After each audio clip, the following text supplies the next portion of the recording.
అమ్మో అక్క, నువ్వు బలి తప్పించుకున్నావు. ఆ శ్వేత కనిపెడుతుందని నీకెలా తెలుసక్క? ఆ సత్తిగాడు చాట్ నుంచి వినటం నేను చూశాను. దాంతో ప్లాన్ చేంజ్ చేశా. లేదంటే ఇప్పుడు అడ్డంగా దొరికిపోయే వాళ్ళమే. అవునక్క, కాకపోతే ఆ గీతని ఎలా హాస్పిటల్ పాలు చేస్తావక్క? ఎలా దాన్ని సంవత్సరికం చేయకుండా ఆపుతావు?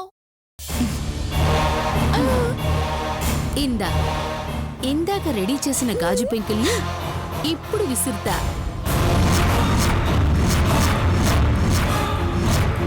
ఓసి పాపాత్మురాలా, పసిపిల్ల అనే జాలి లేకుండా ఇంత పాపం చేస్తారే? మీరు అసలు మనుషులేనానే? ఏయ్ నోర్మయ్, నువ్విలాంటి గూఢచారి పనులు చేస్తావని తెలిసే మా జాగ్రత్త మేం పడ్డాం. ఇందాక నువ్వు చేసిన పనికి అందరికీ నీ మీద కోపం వచ్చింది. ఇప్పుడు మళ్ళీ వెళ్ళి డాన్స్ ప్రోగ్రాం ఆపావనుకో, అందరూ నిన్ను కొట్టుకుంటూ చంపుతారు. వెళ్ళి ఆపలేవు, నిజం చెప్పలేవు, చూస్తూ ఊరుకోలేవు. పాపం నీ పరిస్థితి ఆడకత్తెరలో. ఆడకత్తెర మగ కత్తెర కాదే, ఆడకత్తెరలో పోక చెక్కలా అయ్యింది అనాలి. అలా అంటారాగా?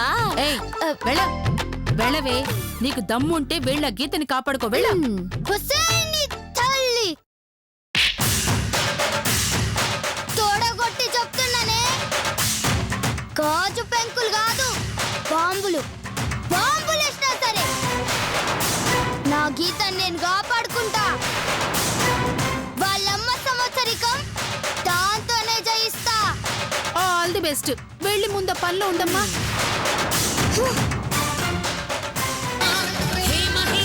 భయద పదాహతి దైత్య శోషణము జరుపంగా భోగి భూష భువనాళిని నిలుపవ అభయ ముద్రలోనా.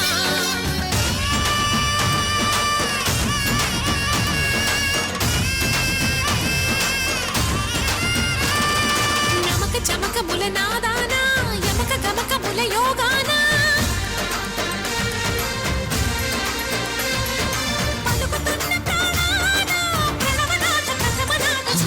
గాజు పెంకులు. ఓహో, పౌర్ణమి సినిమాలో ఎఫెక్ట్ లాగా వేస్తున్నారన్నమాట. అయ్యో,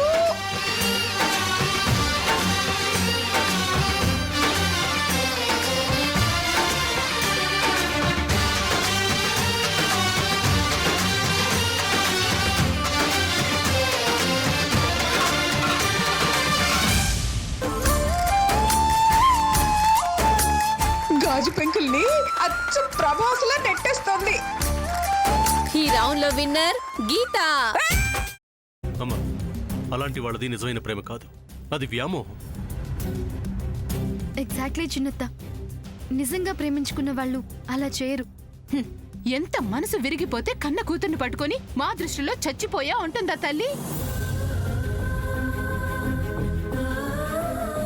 అది సరే అమ్మా, తన కూతురుతో తన మాట అనేటప్పుడు ఆమె మాటల్లో వ్యథ, కళ్ళల్లో బాధ గమనించావమ్మా?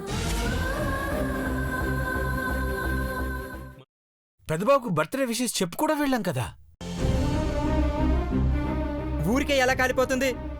మంట పెడితేనో పడితేనో తగలబడుతుంది.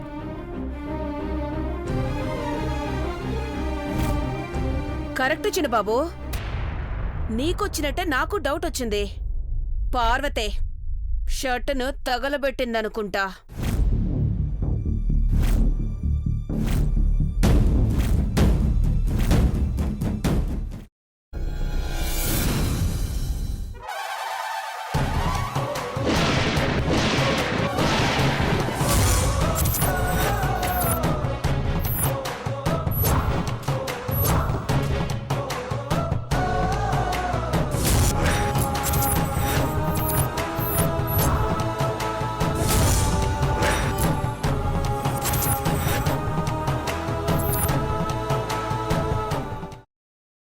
తర్వాత పొట్టు తీసేసి చాప్ చేసి పక్కన పెట్టుకోవాలి. ఒక ప్యాన్లో కొద్దిగా నూనె వేడి చేసి అందులో ఆవాలు, మినప్పప్పు, శనగపప్పు, కరివేపాకు, సన్నగా తరిగి పెట్టుకున్న ఉల్లిపాయలు వేసుకుని 1 నిమిషం పాటు వేయించుకోవాలి. ఆ తర్వాత కాల్చి కట్ చేసి పెట్టుకున్న వంకాయని కూడా అందులో వేసుకుని బాగా మిక్స్ చేసి బౌల్లోకి ట్రాన్స్ఫర్ చేసుకుని అందులో తగినంత చిక్కటి పెరుగు లేదా పల్చటి పెరుగు వేసుకుని మిక్స్ చేసి అన్నంతో కానివ్వండి, చపాతీతో కానివ్వండి సర్వ్ చేసినా చాలా బాగుంటుంది.